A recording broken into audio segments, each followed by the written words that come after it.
ما أريدك ما أريدك ما أريدك حتى لو تذبحني بيدك، ما أريدك. ابن عمي ومثل أخويا ودم وريدي من وريدك. أما خطبة لا يا عيني لاني نعجة تشتريها ولاني عبدة من عبيدك، ما أريدك. هذه القصة قصة حمدة.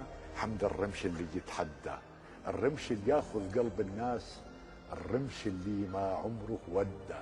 حمدة كانت أجمل وردة بوجه الريح وصمدة مدة. حمدة كانت نقطة بمصحف اتحدت كل سيوف الردة. اليوم الأول اتحدت حمدة، اليوم الثاني صرخت حمدة، اليوم الثالث نزلت دمعة، اليوم الرابع يوم الجمعة دخلت أمها غرفة حمدة، انشدها رجفت عيون تكذب قلبي لجلج، خافت شافت جسم مثلج، شعر تناثر فوق مخدة، صاحت جاوب مروة كحلة، ماتت حمدة ماتت حمدة. ثوب المخمل مراية حمدة المشط البكلة، كلهم صاحوا والصوت الرايح ما ودى. تبكي كل رمال الصحراء وتبكي كل بنية حرة، حتى طير الورور ناح وفوق ترابك مرغ. خدة تغطي حمدة برد الصيف مثل السيف يمرض عينك، أنا خايف إنها تمرض عينك.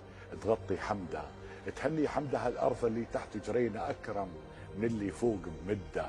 تهني حمدة حلفت أمي وكل نسوان الحارة شهدا إنهن شافن بليلة جمعة فوق القبر الضامم حمدة، حلفا إنهن شافن الشمعة شمعة نور وعليت عليت عليت عليت عليت عليت عليت فوق الفوق الفوق الفوق الفوق اللي ما تعرف حده.